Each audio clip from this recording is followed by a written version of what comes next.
नमस्कार मित्रांनो, मी सचिन शिंदे आपल्या समोर त्या स्पर्धेचा अकॅडमी युट्यूब चॅनल पाहतो. मित्रांनो, महत्वाच्या घडामोडी. मित्रांनो, आज तारीख आहे 8 जून आणि 7 आणि 8 जूनचे आपण महत्वाचे 12 प्रश्न पाहत आहोत. मित्रांनो, कोणती स्पर्धा परीक्षा असू दे, चालू घडामोडी हा विषय खूप महत्वाचा आहे. आणि मित्रांनो, हा व्हिडिओ पाहताना सुरुवातीपासून शेवटपर्यंत पहा आणि हा व्हिडिओ कसा वाटला नक्की कमेंट करा. ठीक आहे, आपण सुरू करूया आजचे महत्वाचे प्रश्न.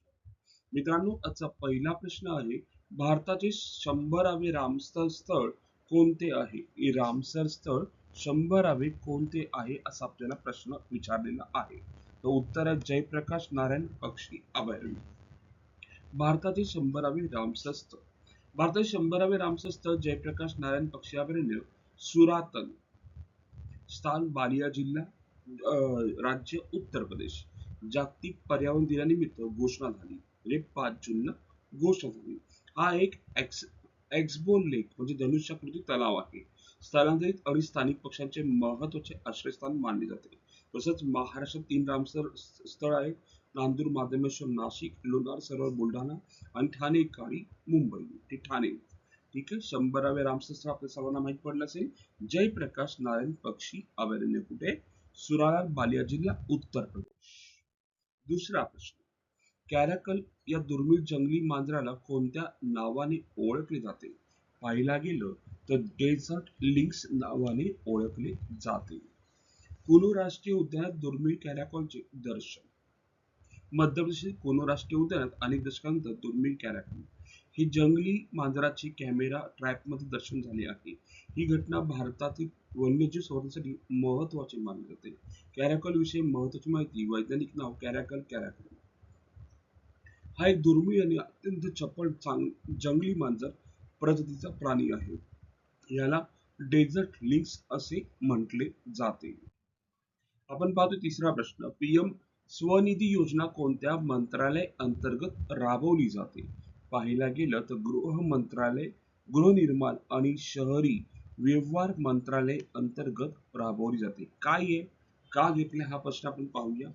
पूर्ण नाव आहे प्राईम मिनिस्टर स्ट्रीट आहे ना, विंडोज आत्मनिर्भर निधी, पीएम स्वनिधी अभियान. तर लक्षात ठेवायची गोष्ट आहे, 1 जून 2020 रोजी सुरू झाली, म्हणजे जेणेकरून 6 वर्ष पूर्ण झाले. मंत्रालय गृहनिर्माण व शहरी व्यवहार मंत्रालय रस्त्यावर व्यवसाय करणाऱ्या विक्रेत्यांना कर्ज सुविधा उपलब्ध करून देते आणि आत्मनिर्भर भारत अभियानाचा महत्वाचा भाग आहे. म्हणजे ज्याला 6 वर्ष पूर्ण झाल्याबद्दल आपण हा प्रश्न घेण्याचा प्रयत्न केलेला आहे. चौथा प्रश्न, राजर्षी शाहू महाराज प्रथम कोणत्या वर्षापासून सुरू दिला जात आहे? म्हणजे हा पुरस्कार प्रथम कोणत्या वर्षी दिला जात आहे? तर सुरुवात झाली याची 1984 पासून या पुरस्काराची सुरुवात झालेली आहे. आणि हा प्रश्न घेण्याचा मूळ उद्देश काय? यंदाचा पुरस्कार जयसिंगराव पवार यांना मरणोत्तर राजर्षी शाहू पुरस्कार जाहीर झालेला आहे. जयसिंगराव पवार यांना मरणोत्तर राजर्षी शाहू पुरस्कार जाहीर झालाय, त्या अनुषंगाने हा प्रश्न घेतला आहे. लक्षात ठेवा, पुरस्कार स्वरूप 1,00,000 स्मृतिचिन्ह आणि मानपत्र. वितरण 26 जून. शाहू महाराजांची 152 जयंती. 40 वर्षात प्रथमच मरणोत्तर पुरस्कार देण्यात आला. 1984 पासून हा पुरस्कार दिला जात आहे. समाजसेवा असेल, साहित्य असेल, कला असेल, संस्कृती, संगीत, शिक्षण आणि क्रीडा क्षेत्रातील योगदानासाठी हा पुरस्कार दिला जातो. पाचवा प्रश्न, जागतिक अन्न सुरक्षा दिन कधी साजरा केला जातो? याचं उत्तर आहे मित्रांनो, 7 जून रोजी साजरा केला जातो. ओके, पहिला जागतिक अन्न सुरक्षा दिन 2019 रोजी साजरा केला. उद्देश आहे सुरक्षित आणि पौष्टिक अन्नाबाबत जागरूकता निर्माण करणे. आणि 26 थीम आहे from burden to solution, safe food everywhere. ठीक आहे, 2026 थीम आहे जागतिक अन्न सुरक्षा दिनाचं. पुढे 6वा प्रश्न, 2026च्या राष्ट्रकुल क्रीडा स्पर्धांसाठी भारताचा दलप्रमुख म्हणून कोणाची नियुक्ती झाली आहे? तर उत्तर आहे रोहित राजपाल यांची नियुक्ती झालेली आहे.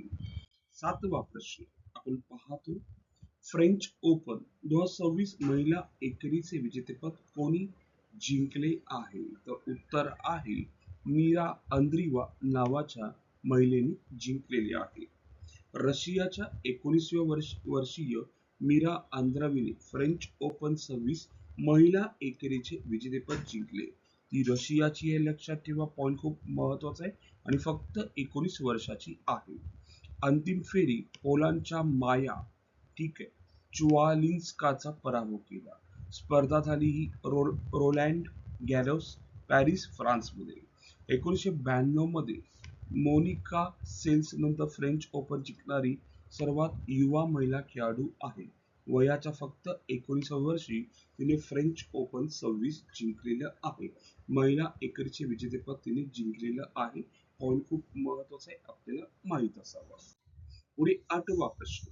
प्रश्न पाहतोय आपण 8वा.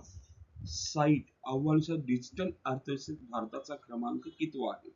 मित्रांनो, भारताचा क्रमांक कितवा आहे असा आपल्याला प्रश्न विचारलाय. छान प्रश्न आहे, लक्षात ठेवा. आपल्याला हा सुद्धा म्हणजे प्रश्न उत्तर माहित असणं आवश्यक आहे. मित्रांनो, मी संपूर्णपणे चालू घडामोडी सुरू करण्याचा माझा एकमेव उद्देश आहे की स्पर्धा परीक्षा करणाऱ्या प्रत्येक विद्यार्थ्याला त्याची मदत व्हावी. आणि मित्र हो, आपण जर व्हिडिओ पाहतो तर दररोज मी हा व्हिडिओ परिपूर्ण देण्याचा प्रयत्न करत असतो, जेणेकरून आपल्याला प्रत्येकाला त्याची मदत झाली पाहिजे. त्या अनुषंगाने मी हा पूर्णपणे व्हिडिओ रेडी करत असतो. आणि मित्रांनो, आपण प्रत्येक गोष्ट अभ्यास करताना किंवा आपण स्पर्धा परीक्षा जेव्हा करतो तेव्हा चालू घडामोडी हा विषय खूप महत्वाचा असतो. त्या अनुषंगाने आपण करावं आणि रोजच्या रोज पाहावं आणि लिहून घ्यावं, जेणेकरून तुम्हाला मदत होऊ शकते.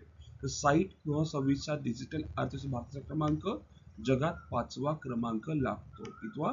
5वा क्रमांक लागतो, लक्षात असू दे. 9वा प्रश्न. कर्नाटकचे नवीन मुख्यमंत्री कोण बनले आहेत? प्रश्न चांगला विचारलाय की कर्नाटकचे आता सध्याचे नवीन मुख्यमंत्री कोण बनलेले आहेत? उत्तर आहे डी के शिवकुमार बनलेले आहेत. कोण बनले? डी के शिवकुमार, लक्षात असू दे. 10वा प्रश्न. फ्लेक्स फ्युएल कार कोणत्या इंधनावर चालते? आता फ्लेक्स फ्युएल कार खूप महत्वाचं आहे, लक्षात ठेवा. तर ती इथेनॉल आणि पेट्रोलचे विविध मिश्रणावर ती चालू शकते. डिटेल काय? मारुती सुझुकीची पहिली फ्लेक्स फ्युएल कार, भारतात पहिला flex fuel car launch. E20 ते E100 पर्यंत इथेनॉल आणि पेट्रोल मिश्रणावर चालते. म्हणजे E20 सध्या चालू आहे आपल्या भारत देशामध्ये. मग मारुती सुझुकीने असं केले की E100 पर्यंत ही कार चालू शकते, काहीच प्रॉब्लेम होणार नाही इंजिनला. ओके. इंधन आयातीवरील अवलंबित्व कमी करण्यास मदत, पर्यावरणपूरक तंत्रज्ञानाला चालना आणि कार्बन उत्सर्जन कमी करण्यासाठी महत्वाचे पाऊल. म्हणजे अशी पहिलीच कार असेल भारतात की E22 E100 अंतर्गत कार चालू शकतो, म्हणजे इथेनॉल पेट्रोल मिश्रणावर चालते. ठीक आहे. ओके. काळ्या वाघासाठी प्रसिद्ध सेमिलीपाल व्याघ्र प्रकल्प कोणत्या राज्यात आहे? प्रश्न चांगला विचारलाय. काळ्या वाघासाठी प्रसिद्ध सेमिलीपाल व्याघ्र प्रकल्प कोणत्या राज्यात आहे? पाहायला गेलं तर मित्र हो, हा जर पाहायला गेलं तर तो ओडिशा राज्यात आहे, लक्षात असू दे. ठीक आहे. सिमिलीपाल व्याघ्र प्रकल्प ओडिशा राज्यात आहे. स्थापना 1973. प्रोजेक्ट टायगर अंतर्गत भारतातील प्रसिद्ध प्रकल्पापैकी एक. काळ्या वाघांमुळे जागतिक स्तरावर प्रसिद्ध, युनेस्को बायोस्फियर रिझर्व्ह मान्यता म्हणून दिली. आणि जिल्हा कोणता? मयूरभंज, लक्षात ठेवा. ठीक आहे. कुठे ही सिमिलीपाल व्याघ्र प्रकल्प? ओडिशा राज्यात आहे, लक्षात असू दे. पुढे 12वा प्रश्न. 8 जून रोजी कोणता दिवस साजरा केला जातो? प्रश्न चांगला विचारलाय की मित्र हो, 8 जून रोजी कोणता दिवस साजरा केला जातो? 12वा प्रश्न असतो रोज तो महत्वाच्या दिवसांचा असतो, हे सुद्धा आपल्याला माहित असावं. तर उत्तर आहे जागतिक महासागर दिन आणि जागतिक ब्रेन ट्यूमर दिन, दोन्हीही साजरे केले जातात. ओके. आणि सर्वांसाठी आजचा प्रश्न. पाण्याचा सातबारा ही डिजिटल प्रणाली विकसित करणारे देशातील पहिले राज्य कोणते? ऑप्शन आहे काझीरंगा, कर्नाटक, महाराष्ट्र, राजस्थान. आपल्याला कमेंट मध्ये उत्तर सांगायचं की उत्तर काय असू शकतं. ठीक आहे. आज आपण इथेच थांबू. उद्या याच टाइम रोजी याच वेळी भेटू मित्रांनो. धन्यवाद. थँक्यू.